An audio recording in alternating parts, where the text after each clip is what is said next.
Vamos falar de proximidade? Então, a proximidade ela vai organizar a sua informação, pelo que o nome diz, por proximidade. Então, assim, informações similares, elas têm que estar de alguma maneira próximas, né? Então, você também pode desaproximar para organizar, né?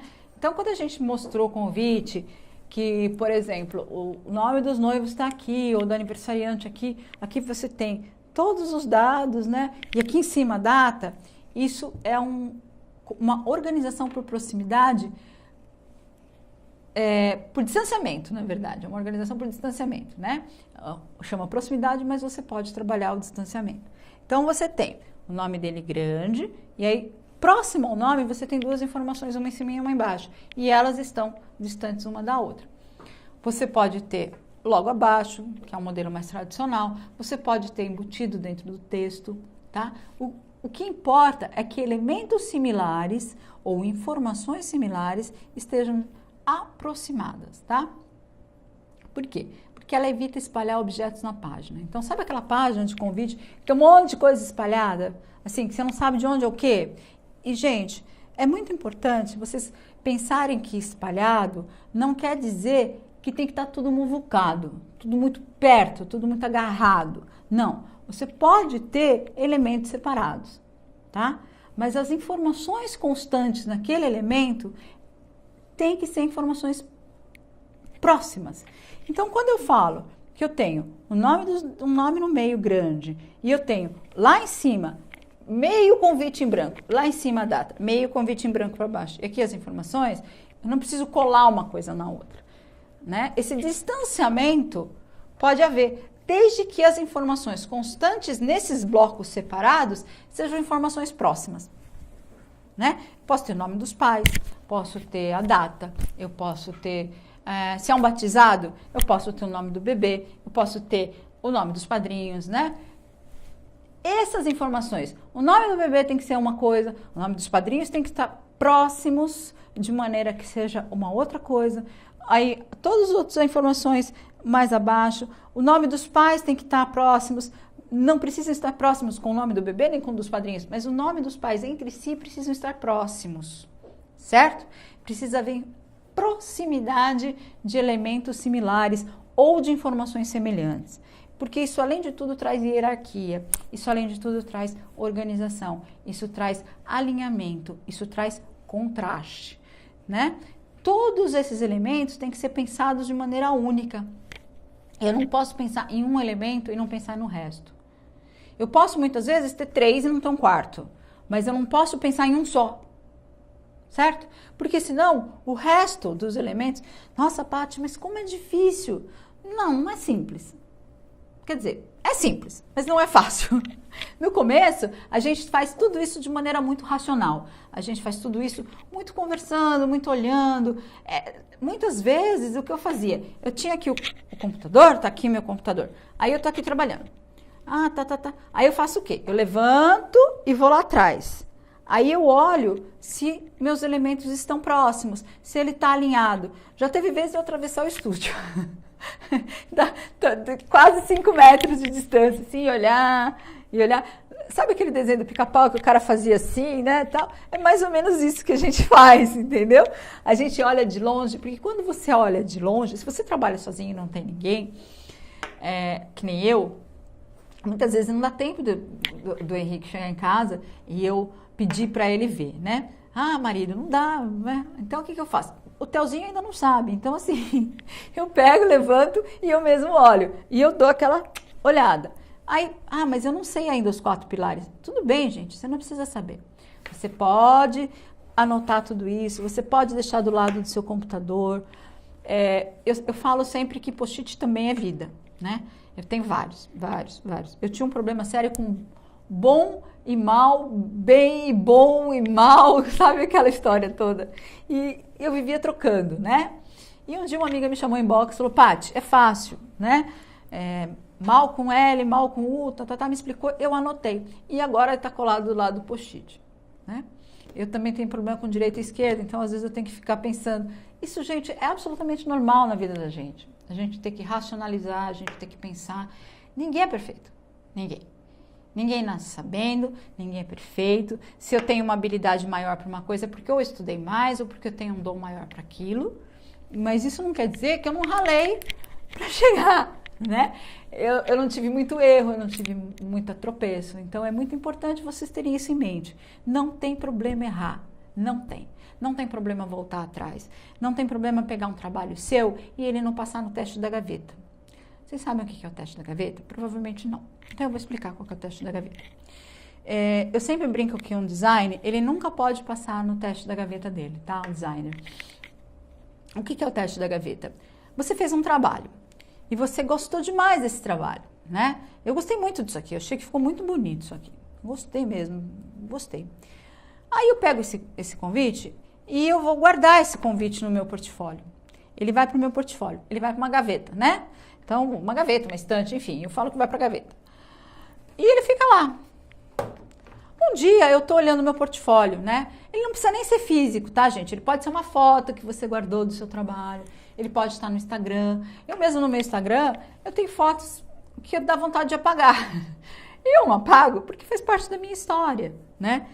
E eu olho hoje e falo assim, nossa, como é que eu consegui fazer isso? Eu não devia ter feito assim. Eu deveria ter feito assado, eu deveria ter feito de uma outra forma. Isso é o teste da gaveta. É você revisitar trabalhos seus de maneira que você não aprove. Você não pode aprovar o seu trabalho com o passar do tempo. Se você, com o passar do tempo, aprovar o seu trabalho, você estagnou. E se você estagnou, está na hora de, vamos correr atrás do prejuízo. Certo? Então, não tenham medo de anotar esses dados todos. Se vocês têm assinatura, vocês vão ver e rever esse texto, né? Vocês vão me ver e cansar de ouvir o que eu estou falando. E é ideal que façam isso. Eu faço cursos assim, né? Eu, quando faço um curso online, eu vejo 5, 6, 7, 8 vezes o mesmo pedaço, às vezes, se eu não entendi. Mas como é que ela fez isso mesmo? Peraí, volta lá. É o grande barato de você ter um curso online. Você não tem um professor que vai falar uma vez só. Você tem um professor que vai te falar 1000 vezes, se você precisar, né? Então, não tenham medo. Ah, mas a Paty falou no curso dela que eu tenho que ter os 4 pilares, mas eu só estou conseguindo resolver 3. Beleza. Você já deu um passão desse tamanhão. Porque quando você começou a falar comigo aqui hoje, você não sabia nenhum dos 3, né? Então, não tem problema com isso, não se cobrem, vão fazendo. Um dia essa diagramação vai ser natural para vocês. Não foi fácil para mim. Eu trabalhei com diagramação em revista 15 anos para aprender isso. Então, assim, é demorado. E até hoje eu cometo erros de diagramação que às vezes eu olho e falo assim, ai meu Deus, como é que eu fiz isso? Sabe, assim, não interessa, não tem importância. Você errar é humano e é importante e é bom, né? Porque você erra uma vez e não erra de novo. Então anota, tenha dúvida, pergunta, pede informação, pede opinião. Tem aquela sua amiga que eu tenho certeza que você admira, que você gosta. Manda para ela, pede para ela te ajudar, sabe? Pede para ela, o que você acha? Por que você acha isso? Pergunte sempre por quê, né?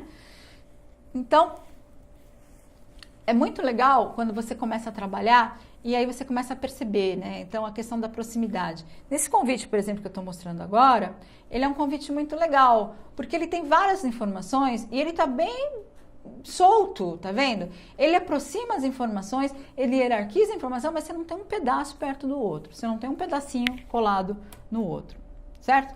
Esse aqui é um convite também que, assim, ele está totalmente longe a informação, né? Mas as informações importantes para o casal estavam próximas, estavam super pertinho, né? Ela tem uma relação. Esse convite é uma releitura do convite de casamento desse casal. Eles estavam comemorando 25 anos de casado e é uma releitura desse convite. Ela queria que tivesse os passarinhos, porque ela usou os passarinhos no convite de casamento dela. Tinha um casal de passarinhos. E quando ela me trouxe o convite de casamento dela, ela queria que fosse aqueles passarinhos. E assim, aí eu falei para ela, Janaína, a gente precisa fazer uma releitura, a gente não pode fazer uma cópia. Porque se a gente copiar exatamente o que está aí, ele vai ficar velho, né? Porque o visual, ele tem data, né? O visual, ele fica velho. Sabe aquele carro que há 10 anos atrás você achava lindo, agora você olha e fala assim, nossa, que carro horroroso, né? Ele tem uma data de validade, ele ficou velho. Então, assim, a gente tem que fazer, às vezes, uma releitura de um projeto, tem que datar ele, né? Tem que trazer ele para atualizar. E aí ele trouxe, e era exatamente isso, que ela colocou, na época ela era órfã já do pai e mãe e tal, e eles acharam melhor não colocar nenhum dos nomes, e aí ela colocou o nome deles e que eles iam casar, o que na época era muito, super, né, moderno e tal.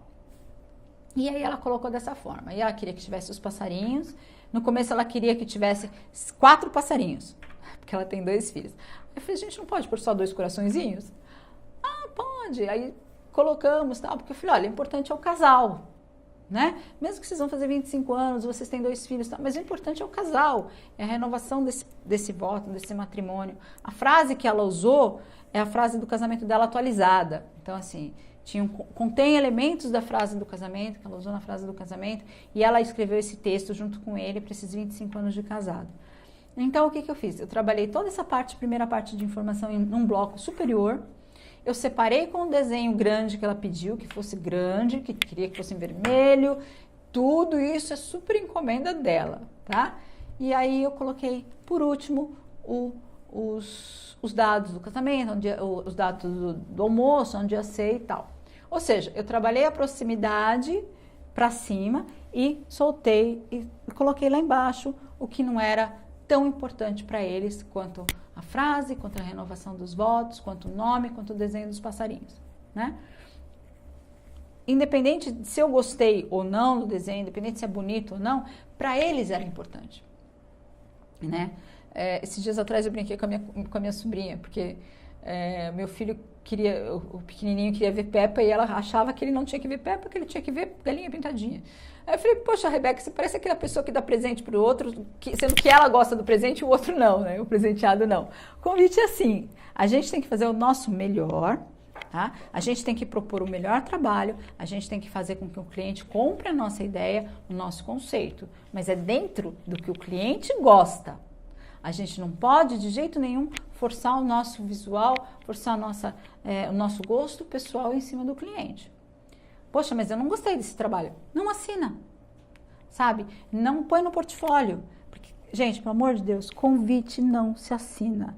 Não se põe assinatura pessoal em convite. Não se põe contato em convite, não se põe endereço em convite, principalmente em convite de casamento. Ai, Paty, mas no celofane pequenininho. Não se põe. É deselegante, é feio. A gente não coloca. Eu não coloco. E assim, aluno meu, eu sempre falo, não coloca. Entendeu? Você quer colocar? Tudo bem, mas não coloque. Procure não colocar, pelo menos. E eu já vi vários casos da pessoa reclamar e fazer o profissional refazer o trabalho porque foi assinado. Né? O seu melhor marketing, o seu melhor negócio é o boca a boca. O cliente gosta, o cliente ama, você vai lá, passa para ele, que vai passar para o amigo, para o ciclano, para o fulano e para o beltrano. Eu nunca assinei. E eu sempre tenho indicação minha. Né? Eu anuncio a fanpage, eu pago a fanpage, pago mesmo. Esse negócio de, eu não tenho que pagar a fanpage, as pessoas têm que curtir. Mentira. Bota um post bacana lá, paga R$10, gente, traz um retorno no post, não na fanpage, tá? A dica é essa, não na fanpage. No post. Fez um convite bacanérrimo de casamento? Impulsiona. Impulsiona, coloca lá noivas, coloca lá, impulsiona, paga R$10 durante 4 dias, você vai ver o retorno que você vai ter. É impressionante, sabe? E assim, muito melhor do que você assinar o seu convite. Muito melhor. Ah, mas é pequenininho. Se é pequenininho que ninguém vai ver, por que você vai assinar? Conta pra mim. Né? Então, não assinem, procurem não assinar, sejam discretos com relação a isso. Mande seu cartão, mande um mimo para cliente, mande um mimo para cliente distribuir para as madrinhas, eu não sei, tá? Mas evitem isso. Né? Entenderam proximidade até aqui? Então, proximidade implica em relação, certo? Não pode haver dúvida de onde você vai começar a ler um convite. Então, a gente vai voltar lá no começo de novo na questão da organização. Por onde você vai começar a ler um convite de casamento, um convite de aniversário, um convite de batizado? Pelo nome do homenageado, pelo nome de quem convida. Se é um convite de casamento, é pelo nome do casal. Tem que deixar clara a intenção daquele papel que aquela pessoa está recebendo. Tá? Eu já recebi convite de aniversário que tinha cara de convite de casamento. Eu tive que olhar 2 vezes para ter certeza que não era um convite de casamento, entendeu? Então, assim, você tem que deixar clara a intenção. Você tem que mostrar para quem está sendo convidado que ele está sendo convidado para aquilo do fulano, né? Pelo fulano para um casamento, pelo fulano para um aniversário, pelo fulano para um batizado, né? Você tem que deixar muito claro isso. Segundo, você vai mostrar para a pessoa a data, né? Por isso que muitas vezes o convite de casamento vem assim, fulano e ciclano convidam para o seu casamento a ser realizado no dia tal, do tal, tá? Ela pode estar ali, ela pode estar mais discreta, mas ela tem que ser a segunda ou terceira opção, terceira informação, né? Primeiro, quem é, o que é, e segunda, data. E terceira, você pode colocar aí o restante, né? Onde vai ser, você pode colocar o nome da assessora para responder, o telefone. Eu não coloco em convite de casamento, por exemplo, as tags, né? Eu não coloco, aliás, volta. Eu não coloco na informação do convite www, eu não coloco nada disso. O que eu faço? O meu convite de casamento, quando eu orço para o cliente, ele já está embutido tags, tá? Eu já mando uma individual embutido e uma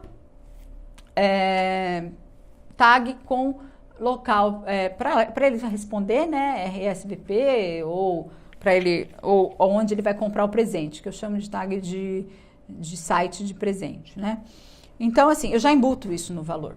Então, quando eu calculo, sei lá, o valor do custo do meu convite é R$9. Mas eu já embuti ali todo o acabamento e já embuti, isso é o custo, tá, gente? Não estou falando do valor final, estou falando de custo. E já embuti também o valor de 2 tags. A tag do presente, né? E um individual. Por que eu embuto um individual? Olha a minha pegadinha do Faustão.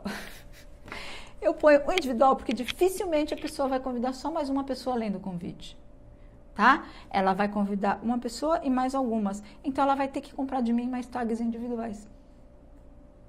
Certo? Então, eu consigo aumentar um pouco o valor do meu convite.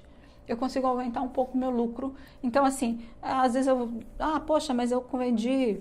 Eu já cheguei a ganhar mais num convite mais barato, eu já cheguei a ganhar quase que a mesma coisa nas tags individuais extras do que eu ganhei num convite de lucro.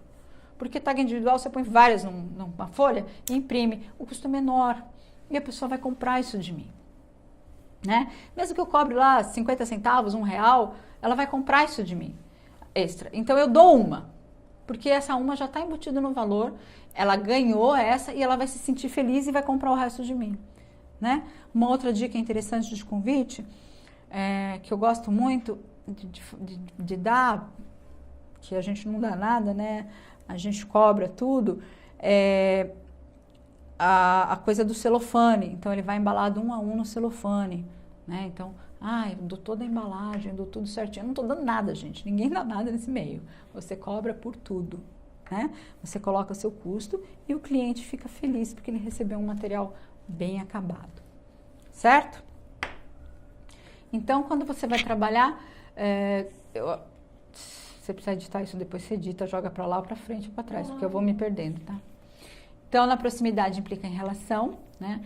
Você tem que saber onde você está lendo o convite, tem que saber o que você está fazendo, foi daí que eu tirei a tag, né? Você mostra as informações agrupando, então você agrupa tudo bonitinho, ou desagrupa tudo, né? Mas ela tem que saber por que você está desagrupando e tem que ter uma certeza no que você está fazendo, né?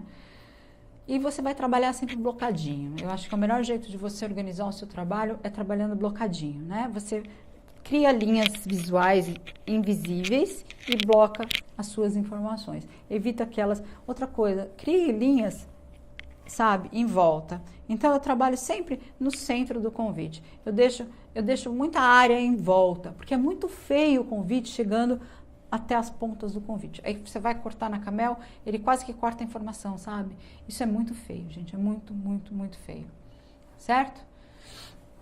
Então, com a proximidade, que eu acho que é a coisa mais simples, a gente encerra os 4 pilares da diagramação.